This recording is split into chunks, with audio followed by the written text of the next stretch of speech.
Hello everyone, welcome to another video. Today we will discuss regarding pancreatitis. ये pancreatitis क्या चीज़ है and pancreatitis के द्वारा क्या होता है, हमारा प्रॉब्लम क्या क्या हो रहा है एंड इसका साइन सिम्टम क्या है, इसका टाइप्स क्या है, इसका मैनेजमेंट क्या है, डायग्नोसिस प्रोसीजर क्या है, उसके रिगार्डिंग हम बात करने वाले हैं। So let start. पैनक्रियाटाइटिस, ठीक है। हम आज स्टार्ट करेंगे क्या, पैनक्रियाटाइटिस। पैनक्रियाटाइटिस इसका मीनिंग क्या है? Inflammation and infection of the pancreas. Pancreas का क्या, इन्फ्लामेशन एंड इन्फेक्शन, ठीक है। इन्फेक्शन ऑफ द पैनक्रियास, ये पैनक्रियास का इन्फ्लामेशन एंड इन्फेक्शन होता है। एंड इसका टू टाइप्स का इन्फेक्शन होता है, एक क्रॉनिक इन्फेक्शन एंड एक एक्यूट इन्फेक्शन, ठीक है। ये टू टाइप का पैनक्रियाटाइटिस देखने को मिलता है। टू टाइप्स का पैनक्रियाटाइटिस, पहला है एक्यूट एंड दूसरा है क्रॉनिक, ठीक है। तो हम एक्यूट के बारे में पहले डिस्कशन करेंगे। ये जो एक्यूट पैनक्रियाटाइटिस होता है उसका कॉज क्या है एंड कैसे स्प्रेड होता है, ठीक है। ये जो एक्यूट पैनक्रियाटाइटिस होता है ये सडन अटैक करता है, ठीक है। ये सडन होता है, सडन एंड सीवियर पेन होता है पैनक्रियाटाइटिस में। एंड ये रिकरेंट भी होता है, ये रिकरेंट होता है विथ रिकवरी, रिकरेंट होता है एंड रिकवरी भी होता है, ठीक है। इसको हम क्या बोलते हैं, एक्यूट पैनक्रियाटाइटिस। इसका कॉज के बारे में अगर डिस्कशन करेंगे, ठीक है। इसका कॉज के बारे में अगर हम डिस्कशन करेंगे तो पहला कॉज है अल्कोहल अब्यूज़। क्या है? अल्कोहल। तो आप इधर से समझ सकते हो कि अल्कोहल का कितना खतरनाक इफेक्ट दिखने को मिलता है बॉडी में, ठीक है। और obstruction of the pancreatic duct by gallstone और द गोल्स्टोन जो कि मोस्ट कॉमन कॉज है, ठीक है। मोस्ट कॉमन कॉज क्या है? हम अगर देखेंगे कि most common cause, most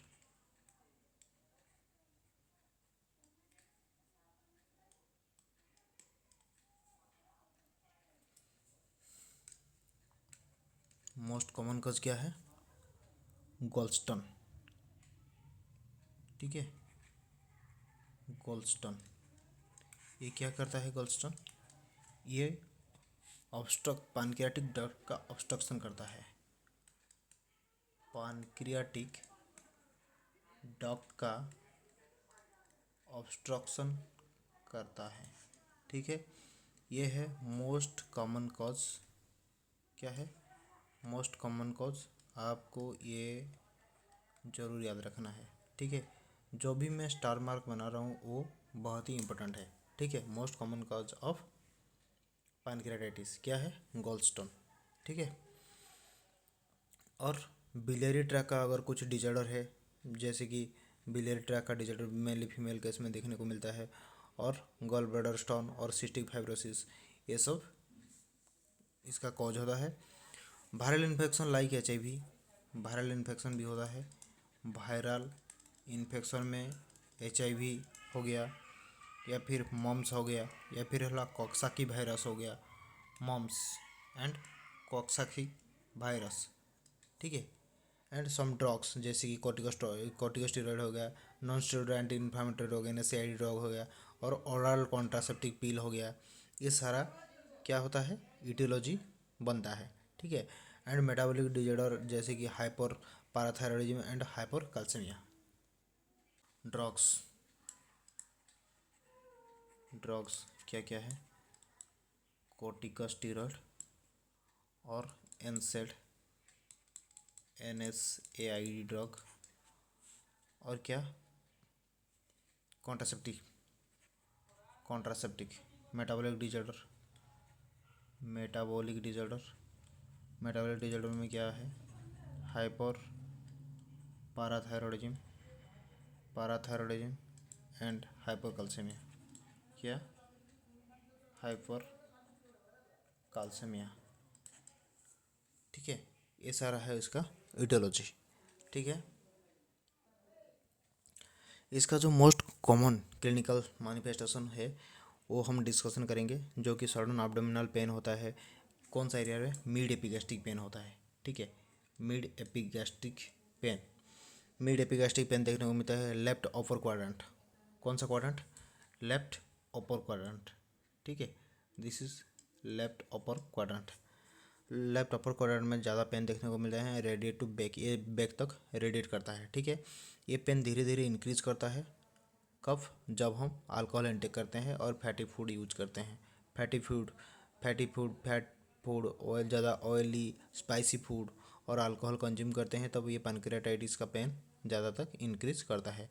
and ये tenderness and abdominal tenderness develop होता है। इसका जो मेन इंपॉर्टेंट साइन है, एक है ग्रे टर्नर साइन एंड दूसरा है कूलन साइन। ठीक है, ये है कूलन साइन एंड दूसरा है ग्रे टर्नर साइन। ठीक है, ये दोनों साइन बहुत ही इंपॉर्टेंट है। कूलन साइन में क्या होता है?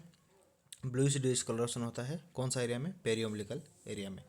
ये जो पेरियोम्बिलिकल एरिया है, ये पेरियोम्बिलिकल एरिया में क्या होता है? ब्लूइश डिस्कलरेशन देखने को मिलता है। ठीक है, ये क्यों देखने को मिलता है? Due to blood stain exudates due to hypocalcemia. ठीक है, हाइपोकाल्सेमिया के द्वारा ब्लड स्टेन्ड एक्सुडेट्स डेवलप होता है एंड ड्यू टू हाइपोकाल्सेमिया ये कूलन साइन डेवलप होता है। ठीक है, एंड इंट्रावास्कुलर डैमेज होता है। ठीक है, इंट्रावास्कुलर डैमेज होता है तो ये कूलन साइन डेवलप होता है। देन हो गया टर्नर साइन। टर्नर साइन कैसे होता है? ये भी एक blue discoloration of flank due to hypocalcemia. Hypocalcemia के दौरान, ठीक है, काल्सेमिया के दौरान ये दोनों साइन डेवलप होता है। ठीक है, ये मेनली ये फ्लैंक एरिया में देखने को मिलता है टर्नर साइन। ठीक है, ग्रे टर्नर साइन। इसका डायग्नोसिस अगर देखेंगे तो लाइपेस एलिवेटेड लेवल का WBC होगा, WBC लेवल इंक्रीज होगा। ठीक है, इसका अगर हम डायग्नोसिस देखेंगे तो इंक्रीज WBC काउंट होगा, इंक्रीज WBC देखने को मिलेगा और बिलीरुबिन देखने को मिलेगा, इंक्रीज बिलीरुबिन देखने को मिलेगा। ठीक है, increase WBC, increase bilirubin, increase lipase देखने को मिलेगा, इंक्रीज लाइपेज जो कि ये डायग्नोस्टिक मार्कर है। या लाइपेज को क्या बोलते हैं? लाइपेज को डायग्नोस्टिक मार्कर बोलते हैं। और increase lipase and increase amylase. ठीक है, amylase, increase lipase and amylase. ठीक है, ये दोनों डायग्नोसिस मार्कर हो सकता है, होता है। देन आ गया क्रॉनिक पैनक्रियाटाइटिस। क्रॉनिक पैनक्रियाटाइटिस में क्या होता है? रिपीटेड पैनक्रियाटाइटिस देखने को मिलता है एंड कंटिन्यूएशन होता है इसका जो इन्फ्लामेशन ऑफ पैनक्रियाज, ये इन्फ्लामेशन ये कंटिन्यू होता है। ठीक है, ये इसका जो डैमेज है इरिवर्सिबल है। ये जो क्रॉनिक पैनक्रियाटाइटिस है, इसका जो डैमेज होगा ये क्या होगा? इरिवर्सिबल होगा। इरिवर्सिबल मतलब उसका और रिकवरी नहीं होगा। जो पहला वाला स्टेज है इसे रिटर्न नहीं होता है।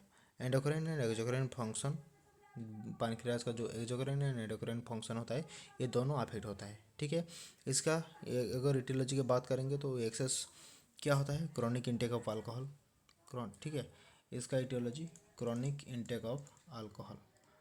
ठीक है, क्रॉनिक इंटेक ऑफ अल्कोहल होता है। और क्या होता है? बिलियरी ट्रैक्ट डिजीज, कोलिथियासिस हो गया, गोल्डस्टोन। ठीक है, ये है मेनली इम्पोर्टेंट कॉज होता है।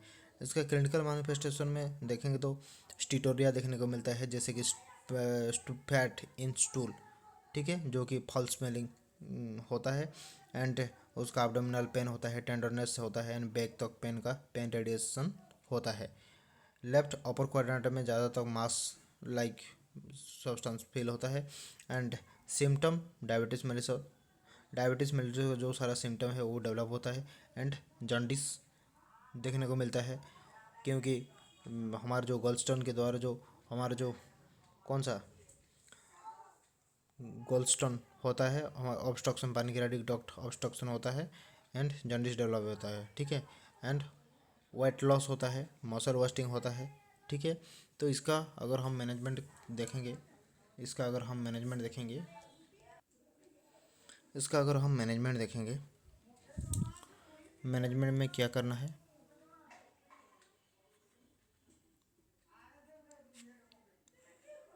मैनेजमेंट में क्या करना है, पेशेंट को एनपीओ रखना है, ठीक है। पेशेंट को कुछ खाने को देना नहीं है, नोजिया वोमिटिंग होता है and total parental nutrition, patient को टोटल पेरेंटल न्यूट्रिशन के द्वारा रखना है उसे थ्रू आईवी फ्लूइड, ठीक है। और TPN, total parental nutrition, total parental nutrition and limited intake of fat and protein, उसका जो फैट एंड प्रोटीन है उसका इंटेक कम कराना है, ठीक है। उसका जो मेडिकल मैनेजमेंट करते हैं, मेडिकल मैनेजमेंट के दौरान हम मेपेरिडिन काम में ले सकते हैं। क्या ले सकते हैं? मेपेरिडिन। मेपेरिडिन क्या करता है?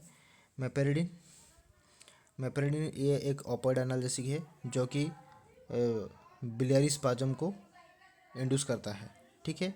And pancreatic duct and sphincter and morphine codeine and meperidine is preferred analgesic in cholecystitis, ठीक है, पैनक्रियाटाइटिस एंड बिलियरी कोलिक, ठीक है। मेपेरिडिन बिलियरी स्पाज्म करता है, इसीलिए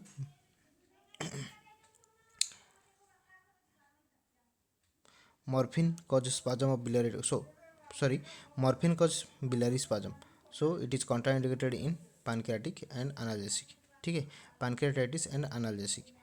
तो ये था इम्पोर्टेंट हमारा जो पैनक्रियाटाइटिस, ये पैनक्रियाटाइटिस अब फिनिश हो गया।